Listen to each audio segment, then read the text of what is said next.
네, 우리 자신을 향해서 주위 사람들을 위해서 한번 이렇게 인사하겠습니다. 하나님이 당신에게 이길 수 있는 힘을 주십니다. 그렇게 한번 인사하겠습니다. 하나님이 당신에게 이길 수 있는 힘을 주십니다. 아멘. 우리 오늘 말씀 함께 읽도록 하겠습니다. 이로써 우리도 듣던 날부터 너희를 위하여 기도하기를 그치지 아니하고 구하노니 너희로 하여금 모든 신령한 지혜와 총명의 하나님의 뜻을 아는 것으로 채우게 하시고 주께 합당하게 행하여 범사에 기쁘시게 하고 모든 선한 일에 열매 맺게 하시며 하나님을 아는 것에 자라게 하시고 그의 영광의 힘을 따라 모든 능력으로 능하게 하시며 기쁨으로 모든 견딤과 오래 참음에 이르게 하시고 우리로 하여금 빛 가운데서 성도의 기업의 부분을 얻기에 합당하게 하신 아버지께 감사하게 하시기를 원하노라. 그가 우리를 흑암의 권세에서 건져내사 그의 사랑의 아들의 나라로 옮기셨으니 그 아들 안에서 우리가 속량 곧 죄사함을 얻었도다. 아멘. 사람들의 어떤 행동을 보고 모두가 기뻐하고 감동을 받을 때가 있어요. 예를 들어 어떤 사람이 위기 가운데 구출되는 모습을 보고 우리 모두는 기뻐합니다. 슬퍼하는 사람을 꼭 안아주고 위로하는 모습을 보면 참 감동을 받죠.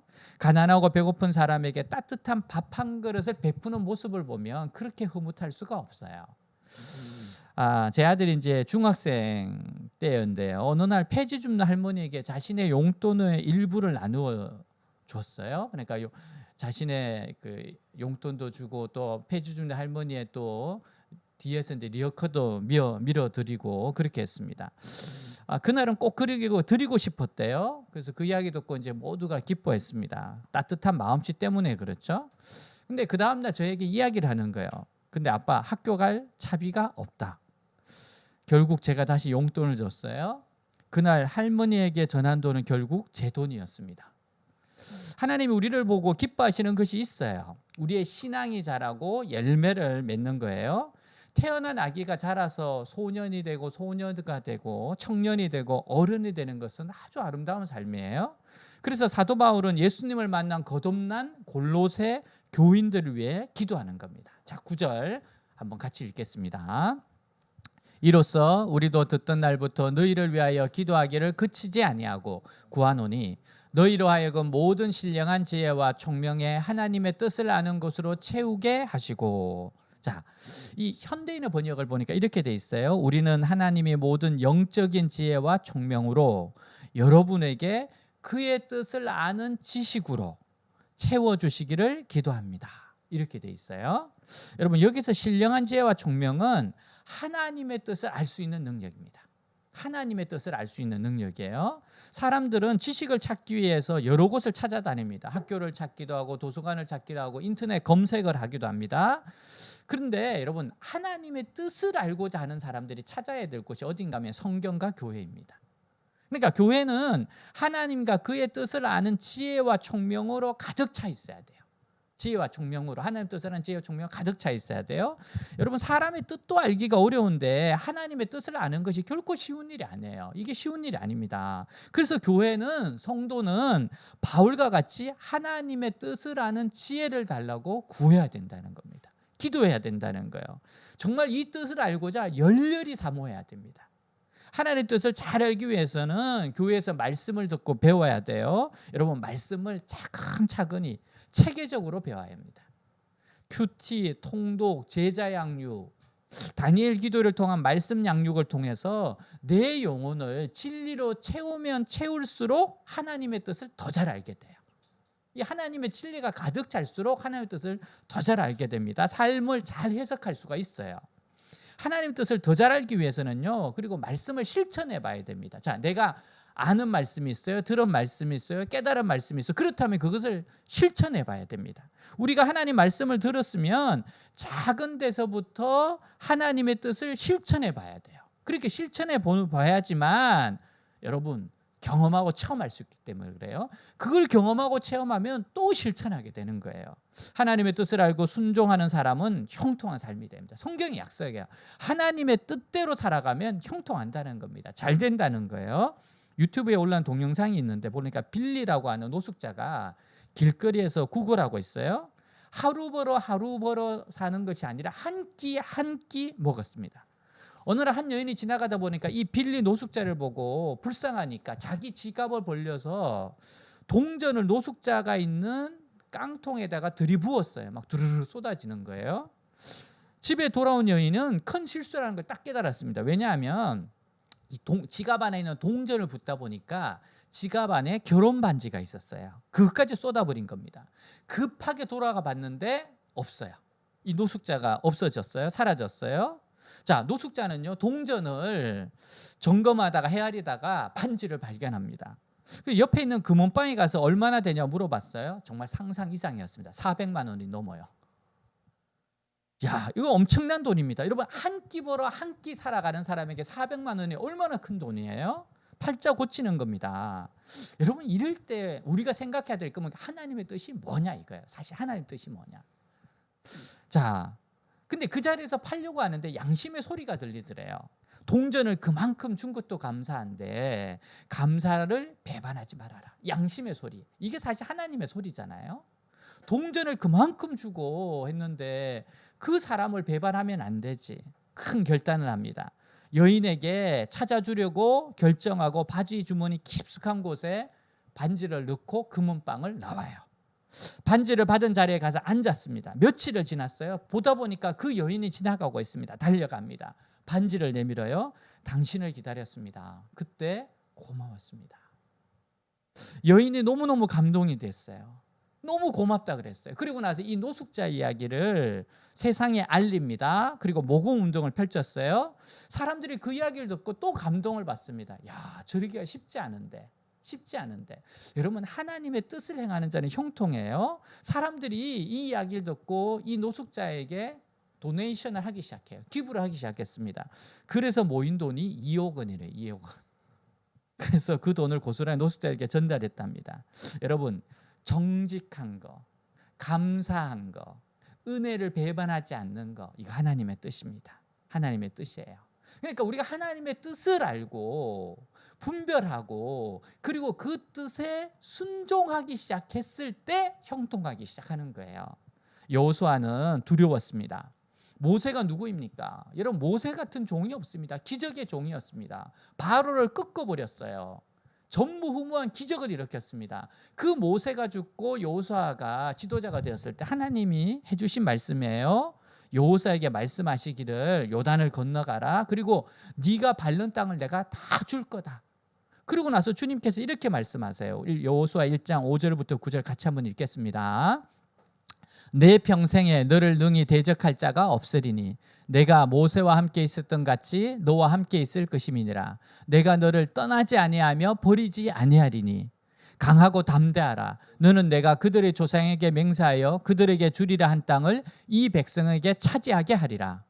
오직 강하고 극히 담대하여 나의 종 모세가 내게 명령한 그 율법을 다 지켜 행하고 우로나 좌로나 치우치지 말라. 그리하면 어디로 가든지 형통하리니 이 율법책을 내 입에서 떠나지 말게 하며 주야로 그것을 묵상하여 그 안에 기록된 대로 다 지켜 행하라. 그리하면 내 길이 평탄하게 될 것이며 내가 형통하리라. 내가 내게 명령한 것이 아니냐? 강하고 담대하라. 두려워하지 말며 놀라지 말라. 내가 어디로 가든지 내 하나님 여호와가 너와 함께 하느니라 하시니라. 아멘. 보세요. 율법책을 내 입에서 떠나게 하지 말고 주야로 그것을 묵상하래요. 묵상하래요. 그리고 그 안에 기록된 대로 다 지켜 행하랍니다. 지켜 행하라. 그리하면 내 길이 평탄하게 될 것이라. 내가 형통할 것이라. 이게 하나님의 약속이에요. 하나님의 뜻을 붙잡고 순종하기 시작했을 때 역사가 나타나는 겁니다. 자, 우리 그리고 10절 읽겠습니다. 10절 주께 합당하게 행하여 범사에 기쁘시게 하고 모든 선한 일에 열매를 맺게 하시며 하나님을 아는 것에 자라게 하시고. 자, 여기서 우리가 순종해야 된다 그랬잖아요. 실천해 봐야 된다 그랬잖아요. 가장 먼저 실천한 게 뭔가 하면 주께 합당하게 행하여입니다. 주께 합당하게 행하여. 이 말은 주님을 믿는 성도다운 생활을 하라는 겁니다. 예수 믿는 사람답게 생활하라는 거예요. 그러니까 우리의 행동이 과연 하나님이 원하시는 생활인지 생각해 보라는 거예요. 주님께서 원하시는 생활을 하라는 겁니다. 주님께서 원하시는 생활이 있어요. 그거를 하라는 겁니다. 여러분 자신의 삶을 한번 돌아보세요. 내가 하나님의 자녀답게 살기 위해 끊어야 할 나쁜 습관이 없는지 돌아보세요. 이거는 하나님의 자녀에 걸맞지 않아. 그런 것이 없는지 돌아보세요. 여러분 나쁜 습관은 버리라는 겁니다. 버려라. 나쁜 습관은 뿌리를 뽑아라 이런 겁니다. 여러분 술, 담배 하는 거 나쁜 습관이죠. 하나님의 백성은 그렇게 살지 않습니다. 여러분 게임이 나쁜 건 아니지만 게임으로 밤을 샌다? 이거는 나쁜 습관입니다. 여러분 주식하는 거 나쁘지 않지만 오직 24시간 주식에 목매어 있고 비트코인에 목매어 있는 거 이거 좋은 습관 아닙니다. 여러분 우리가 보는 영상이 하나님께서 싫어하는 영상들이 있어요. 여러분 음란한 거나 이런 것들 하나님이 기뻐하지 않습니다. 여러분 불규칙한 생활 습관들 하나님 그거 기뻐하지 않습니다. 우리는 하나님께 자연적인 몸의 리듬을 주셨어요. 그 리듬대로 생활을 해야죠. 그걸 깨트리면 안 됩니다. 여러분 게으른 거 어때요? 나태한 거 어떻습니까? 하나님 기뻐하지 않습니다. 영적 관심은 없고 오직 육적인 것에 집착하는 거 이거 정말 나쁜 습관들입니다. 여러분을 정말 열정적으로 움직이게 하는 것이 무엇이에요? 정말 주님이 아니고 주님의 사랑의 동기가 아니고 주님의 뜻이 아니고 여러분을 열정적으로 움직이게 하는 것이 있다면 돌아보십시오. 그게 진짜 하나님께 합당한 것인지, 그게 악한 습관은 아닌지, 악한 행동은 아닌지, 악한 것은 아닌지 돌아보라는 거예요. 자, 그리고 나서 주님을 기쁘시게 하랍니다. 여러분, 하나님이 기뻐하시는 게 뭘까? 생각하며 행동하라는 겁니다. 그렇게 한 발 한 발 나아가면 하나님이 기뻐하는 게 뭘까? 내가 순종해야 될 게 뭘까? 그렇게 생각하면서 한 발 한 발 나아가면 온갖 좋은 일에 대해서 열매를 맺는다는 겁니다. 온갖 좋은 것에 열매를 맺는다는 거예요. 여러분 이런 선한 열매를 위해서 하나님을 아는 지식에서 자라가야 돼요. 하나님을 아는 만큼 여러분 순종할 수 있고 뜻을 분별할 수 있고 나아갈 수 있어요. 믿음이 생겨야 돼요. 여러분 그래서 경건한 습관을 익혀가야 됩니다. 여러분 말씀과 다니엘 기도의 습관 아주 좋은 습관입니다. 우리는 아침, 점심, 저녁마다 모임이 있어요. 언제든지 들어가서 은혜를 받을 수 있습니다. 여러분 공동체에 함께 기도하고 함께 의논하는 습관 이것도 참 좋은 겁니다. 물어보는 거죠. 객관적으로 물어보는 거죠. 어떻게 생각하냐고. 지혜와 조언을 듣는 것이죠. 여러분 우리 다니엘 기도문에 있잖아요. 말씀의 사람, 기도의 사람, 독서의 사람, 실력의 사람, 그리고 행동의 사람이 되라. 여러분 하나님이 기뻐하시는 것을 알고 나서 깨닫고 나서 바로 걸어가기 위해서 이렇게 사는 겁니다. 자 11절입니다. 우리 11절도 같이 있습니다. 그의 영광의 힘을 따라 모든 능력으로 능하게 하시며 기쁨으로 모든 견딤과 오래 참음에 이르게 하시고 아멘. 자 그리고 우리가 또 구해야 될 게 보니까 하나님 나라의 능력을 구해야 돼요. 하나님 나라의 능력을 구해야 됩니다.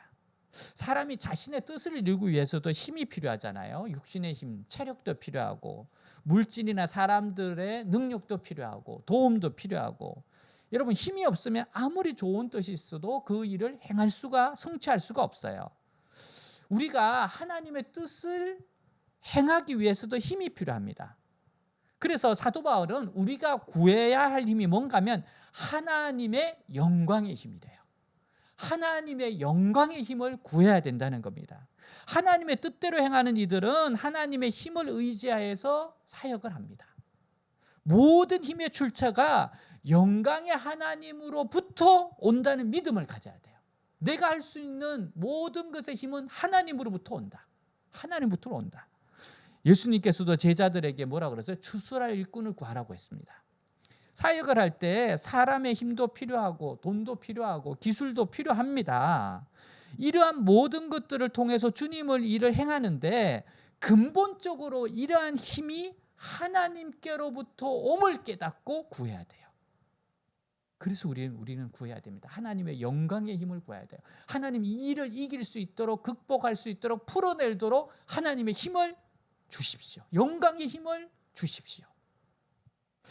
여러분, 신앙 안에는 인간의 힘으로는 도저히 이해할 수 없는 어마어마한 능력이 있어요.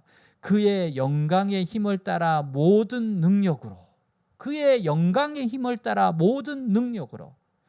그러니까 하나님의 영광스러운 힘을 통해 오는 모든 능력입니다. 하나님의 영광스러운 힘을 통해 오는 모든 능력, 이 힘을 믿는 자들에게 부어지는 성령의 능력, 이게 성령의 능력입니다. 하나님으로부터는 성령의 능력이에요. 우리 예수 믿는 사람들이 함께 모여서 하나님 말씀을 붙잡고 기도할 때 엄청난 성령의 능력이 임하기 시작해요. 이 능력이 바로 홍해를 갈랐습니다. 이 능력이 바로 여리고성을 무너뜨렸어요. 이 능력이 바로 기브온 골짜기에 태양을 멈추게 했다는 겁니다. 달을 멈추게 한 능력이 바로 이 능력입니다. 여러분, 하나님의 백성들이 말씀을 붙들고 부르짖으면, 기도하면 상상할 수 없는 능력이 부어집니다. 이게 성경의 이야기야. 그래서 사도 바울이 그 하나님의 영광의 힘을 구하라는 거예요. 이 능력이 우리를 강하게 합니다. 이 능력이 감당할 수 없는 일을 감당하게 하고 이길 수 없었던 시험을 이기게 해요. 우리에겐 바로 이게 필요합니다. 살아갈 때 우리는 이게 필요해요. 여러분, 하나님의 뜻대로 살아가다 보면 시험과 연단이 따르게 마련입니다. 정말 시험이 오고요, 연단이 옵니다. 영적 전쟁이 벌어집니다. 그렇기 때문에 환난과 고통을 당할 때 견디고 오래 참을 수 있는 것도 하나님의 능력이 임해야 돼요. 우리는 정말 처음부터 끝까지 하나님의 능력이 임해야 됩니다. 자, 고린도전서 10장 13절 같이 한번 읽겠습니다.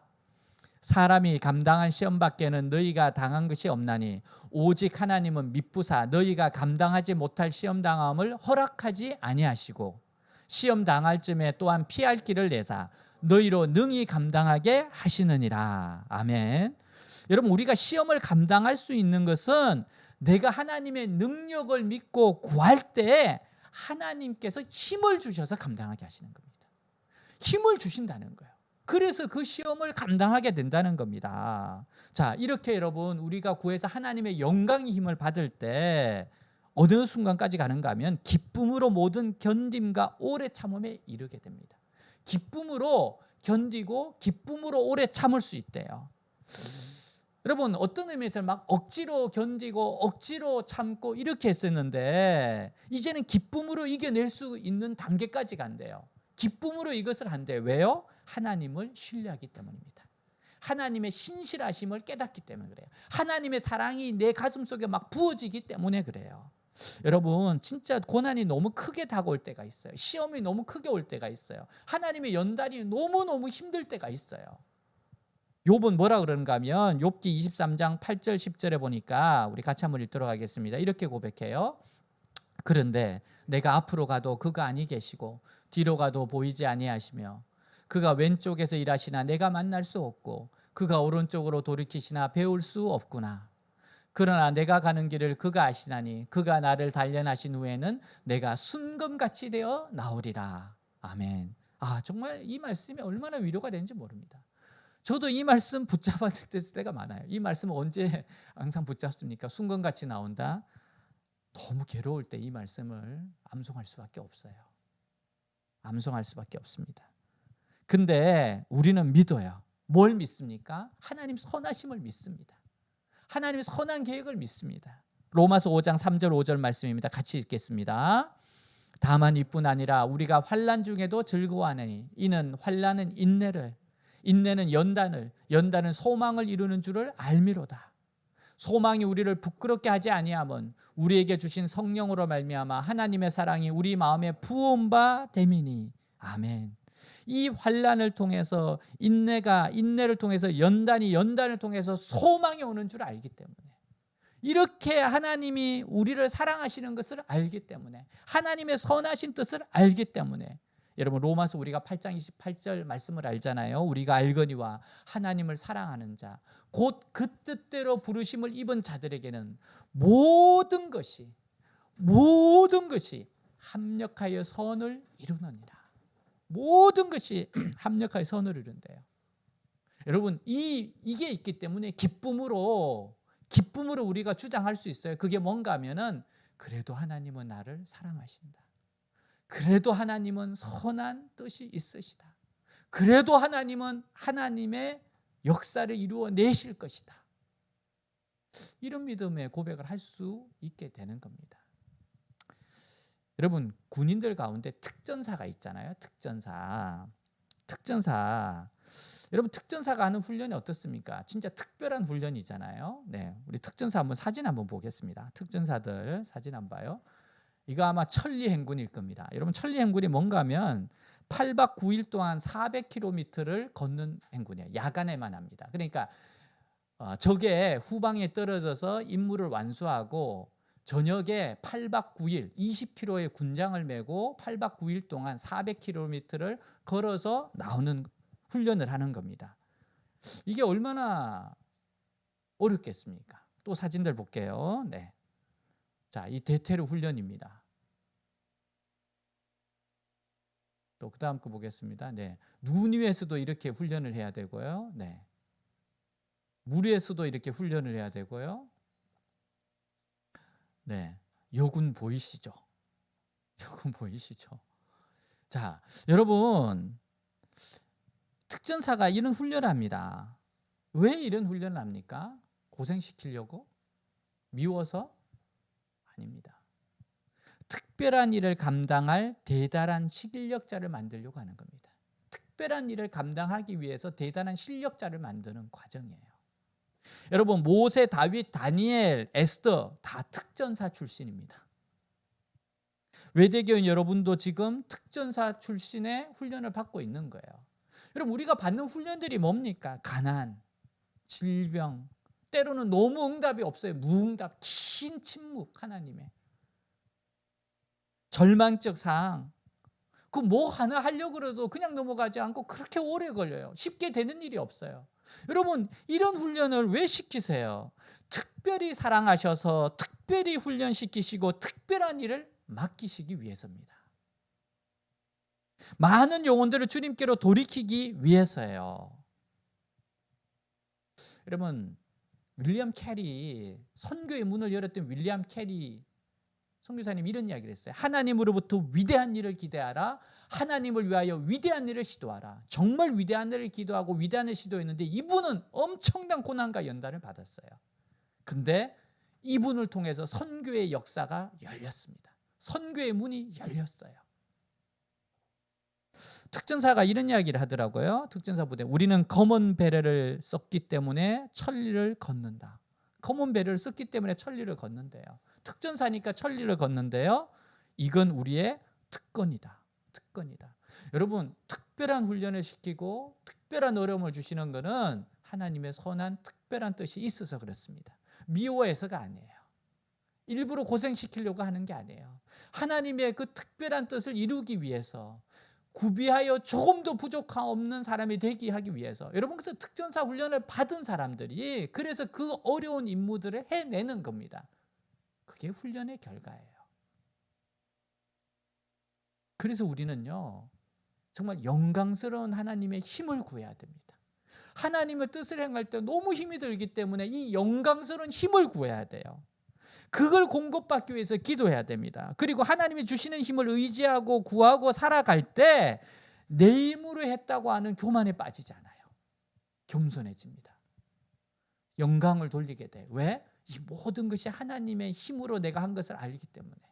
그래서 구해야 됩니다. 자, 12절 우리 같이 한번 읽도록 하겠습니다.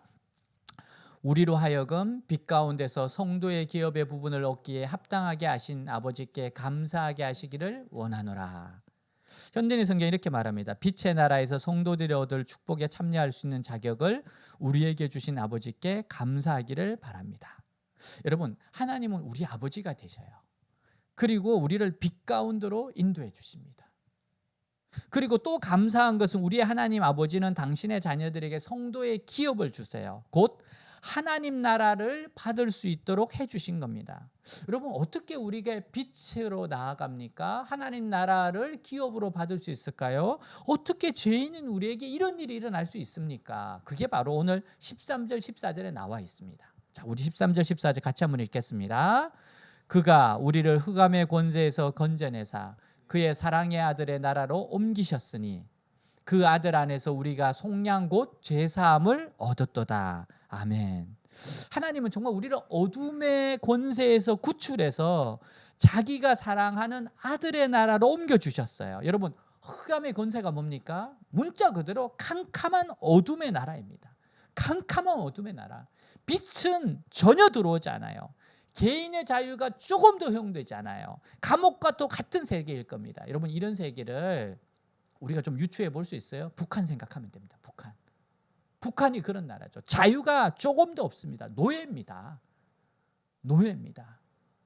그 폭군과 독재자 밑에 살아가는 정말 저주스러운 삶이에요. 현대판 노예와 같은 삶입니다. 그런 흑암의 나라에서 빛의 나라, 비유컨대 대한민국이 그런 나라 아닙니까?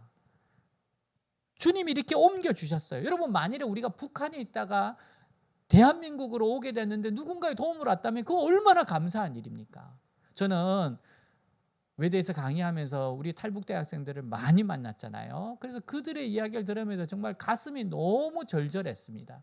그리고 정말 꼭 통일이 돼야 되고, 그리고 이 북한 정권은, 이 독재자는, 이 악한 정권은 진짜 무너져야 된다고 그렇게 저는 다짐하고 결심하고 내가 이 일에 쓰임을 받아야겠다라고 결심하게 한 계기가 그들을 통해서 제가 깨달은 거였어요.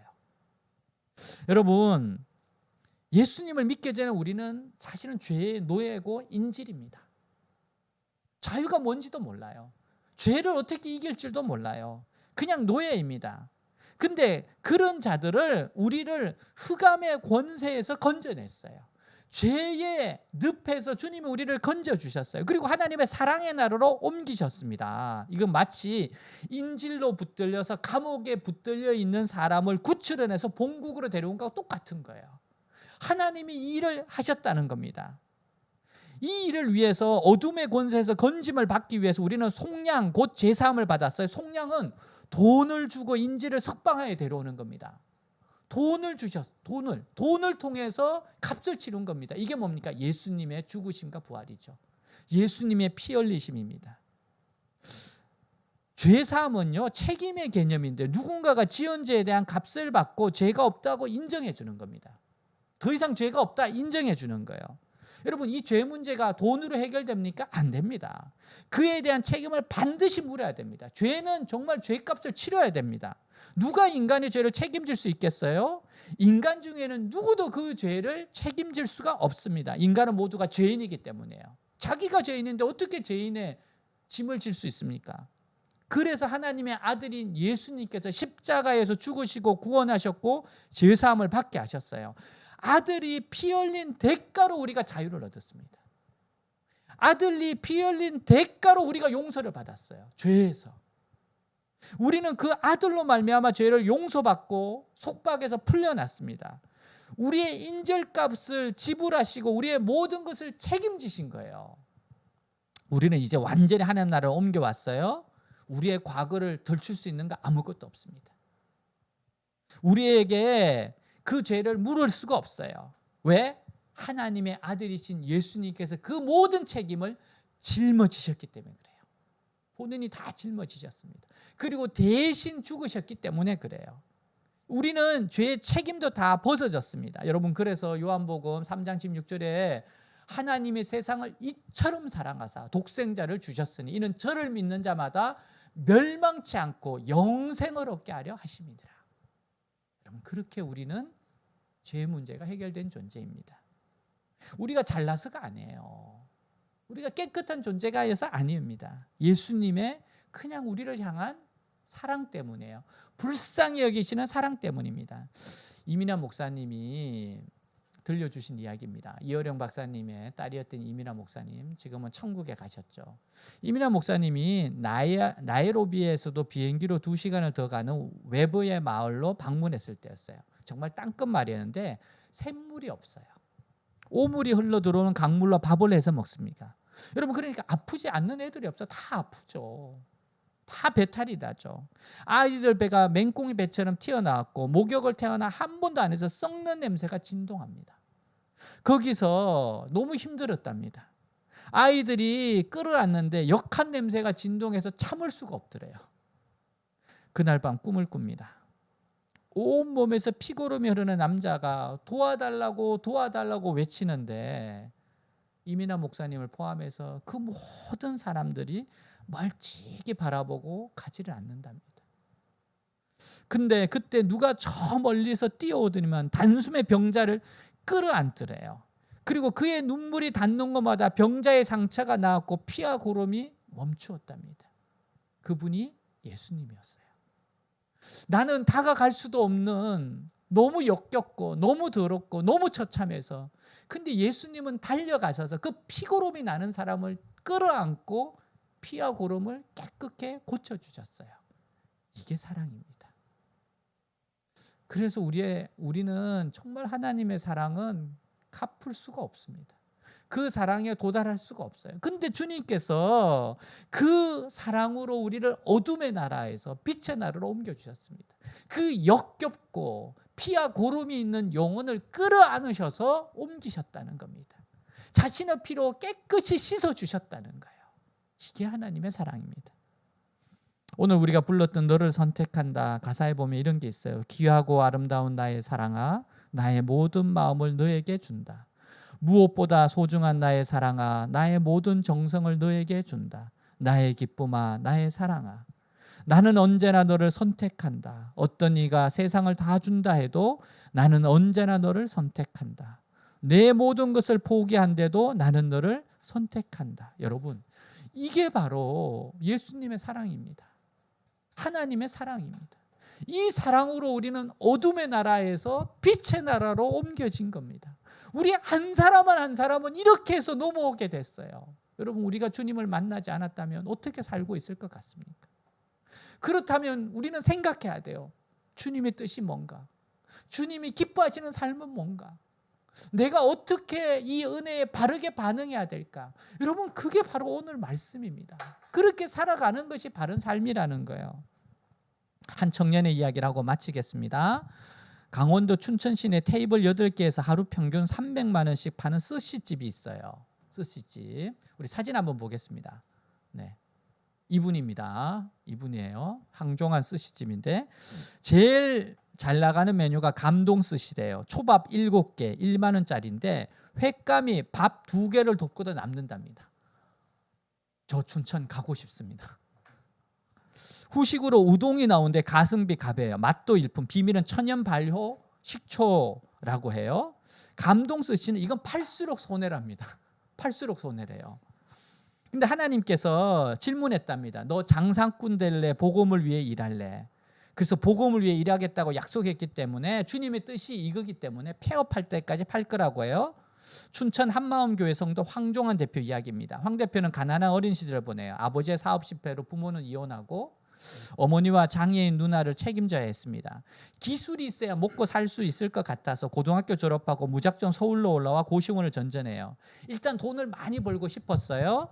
일식 요리사가 괜찮아 보였습니다. 요리가 좋아서가 아니라 기술직이니까 먹고 사는데 지장이 없을 것 같았어요. 어린 나이에 일 배우는 게 쉽지 않았지만 여기서 넘어지면 끝이라는 마음으로 악바리처럼 일했습니다. 그 결과 이 분야에서 인정을 받았어요. 자리를 잡았어요.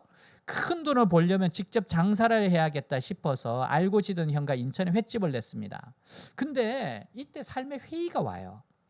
나름 잘 나가는 것 같았지만 왜 살아야 되는지 모르겠대요. 인생이 별거 없다고 생각이 됩니다. 주변 사람들은 대부분 일식집 사장이었고 이들은 매달 억대를 벌면서 방탕한 생활을 합니다. 아파트 평수 늘리고 좋은 자동차 사고 그 외에 목표가 없어 보여요. 어느 날 동업한 형의 친구가 가게에 놀러와 듣지도 보지도 못한 이야기를 꺼냅니다. 창조주가 살아계신 증거가 있다. 그의 말이 귀에 꽂혀요. 그는 대대로 불교 집안입니다. 눈에 보이면 믿고 안 보이면 안 믿는 성격이었어요. 근데 창조주가 있다는 증거가 있다니. 그리고 손목을 붙잡고 다짜고짜 물어봤어요. 건물을 살려면 등기부 등본 떼보고 서류 다 떼보잖아요. 그게 증거고 증거가 있다는 건 사실이라는 거잖아요. 그러면서 설명해요. 성경은 예수가 올 거라고 예언했어요. 일반인들도 역사를 AC와 BC로, AD와 BC로 나누잖아요. 본 적도 없어도 역사책에 나오는 이순신 장군 세종대왕이 실존했다고 믿는 것처럼 2000년 전 예수님의 부활도 역사적인 사실입니다. 이렇게 말하는데 이게 믿어지더래요. 설득이 되더래요. 그래서 전 재산에 들어간 횟집을 등지고 춘천으로 갑니다. 교회가 있는 곳으로 가요. 그리고 그 교회에서 신앙생활을 합니다. 사람들이 다 미쳤다고 했어요. 그러나 자신의 결정을 믿었고 어느 때부터 행복했습니다. 다시 무엇을 시작해 기도했어요? 그가 유일하게 할 수 있는 게 일식집이었습니다. 기도할 때 주님이 그러십니다. 일식집을 내가 열어줄 테니 너는 장사꾼이 될래? 주의 복음을 위해 하겠느냐? 이런 생각이 들더래요. 그래서 주님, 주의 복음을 위해서 하겠습니다 라고 합니다. 2017년 9월 춘천에 항종한 스시를 오픈해요. 그 대신 주류는 팔지 않기로 했습니다. 술 팔면서 찬양을 틀거나 전도할 수는 없잖아요. 이게 안 맞잖아요. 술을 안 팔자 대부분 손님의 발길을 돌려요. 술 손님들이 많잖아요. 걱정도 됐습니다. 하지만 교회 성도들이 기도하면서 매출을 올려줬어요. 그때부터 하나님이 역사하시더라고요. 술을 안 파니까 테이블 회전율이 극대화되는 거예요.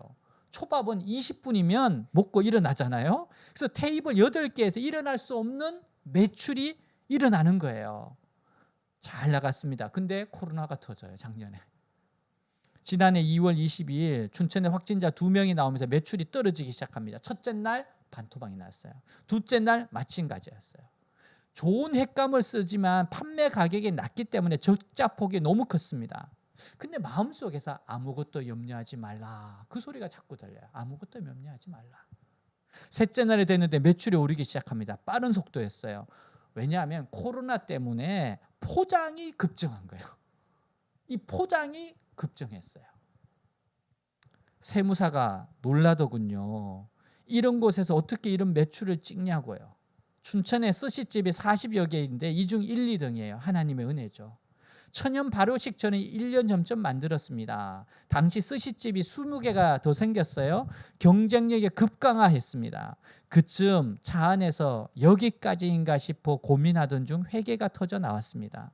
한참 울고 평강이 찾아왔습니다. 그때 식초 생각이 났어요. 신선함을 넘어 건강한 스시를 만들고자 할 때였습니다. 쌀보다 식초가 중요하겠다 싶어 식초 장인을 소개받아 천연 발효 식초 비법을 배웠습니다. 많은 시행착오를 거쳤습니다.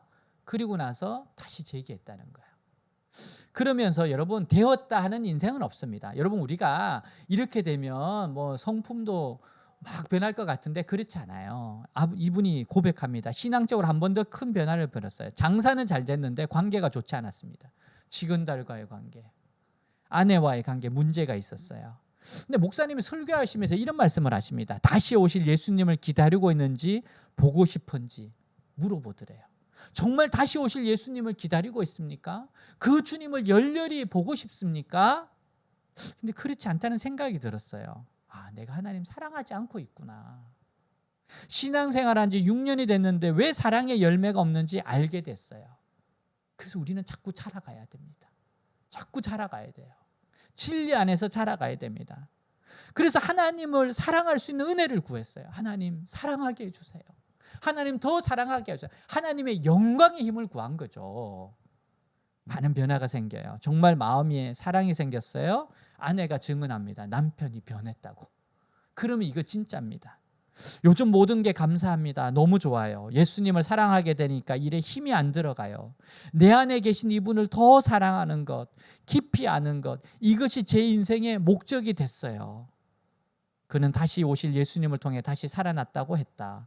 비전도 황종한 스시를 통해 주와 복음만을 위해 쓰임받는 것, 하루하루 사랑하며 사는 것이라고 말했다.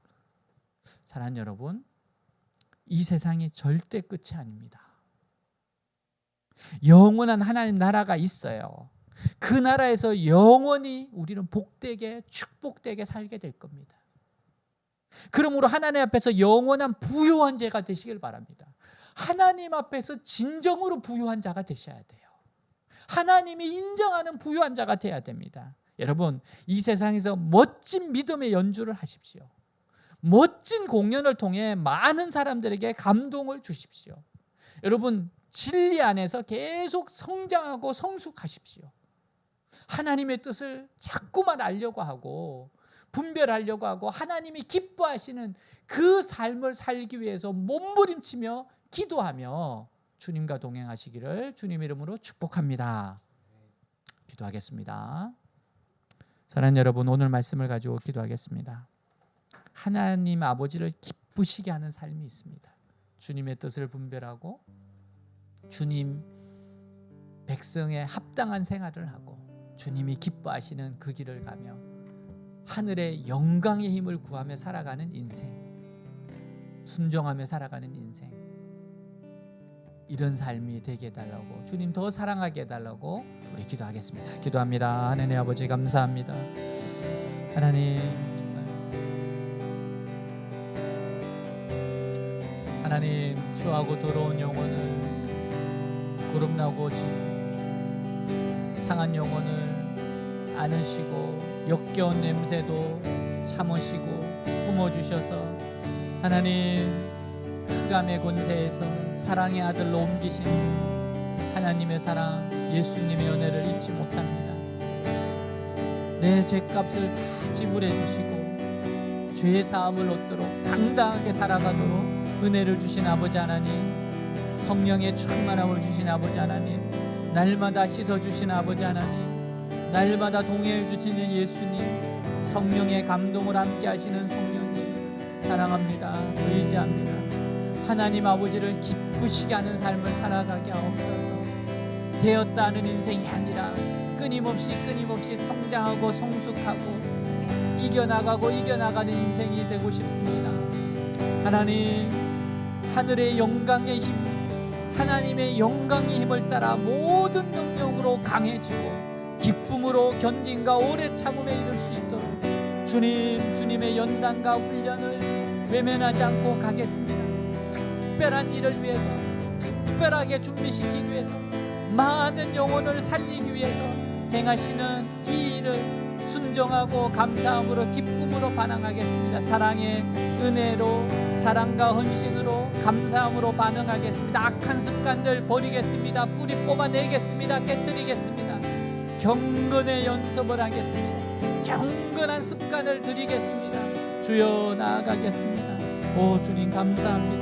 감사합니다. 주님. 아멘.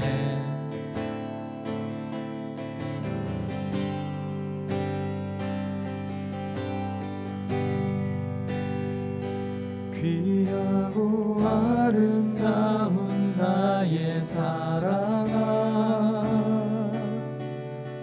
나의 모든 마음을 너에게 준다. 무엇보다 소중한 나의 사랑아, 나의 모든 정성을 너에게 준다. 나의 기쁨아, 나의 사랑아,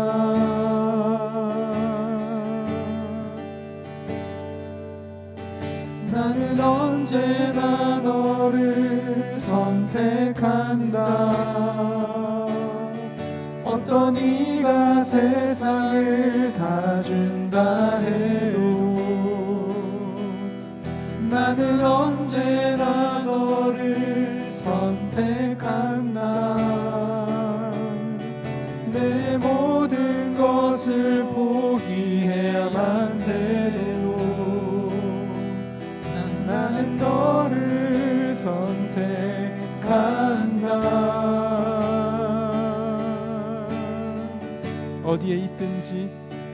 어디에 있든지 무엇을 하든지 상관하지 않고 너를 사랑한다. 내가 나를 사랑하지 않아도 상관하지 않고 너를 사랑한다. 나의 행복아, 나의 사랑아,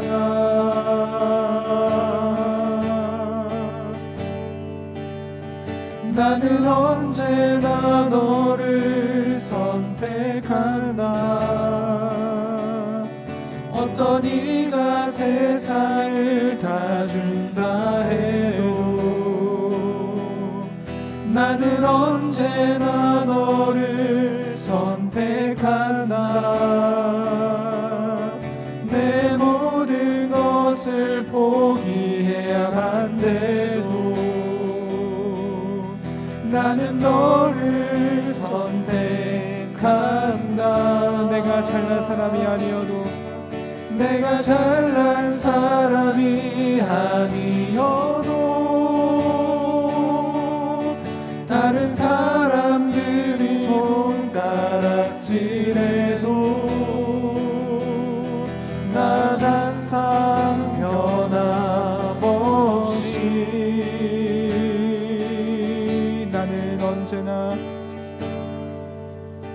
나는 언제나 너를 선택한다. 어떤 이가 세상을 다 준다 해도 나는 언제나 너를 선택한다.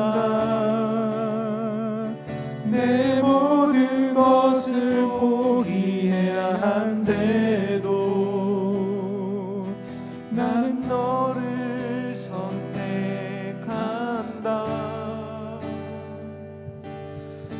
사랑하는 주님, 주님이 우리를 나를 선택하듯이 나도 주님을 선택합니다. 주님을 선택합니다. 주님을 첫 번째로 선택하는, 주님을 기쁘시게 하는 삶이 되게 하여 주시옵소서. 우리 주 예수 그리스도 이름으로 기도하였습니다. 아멘.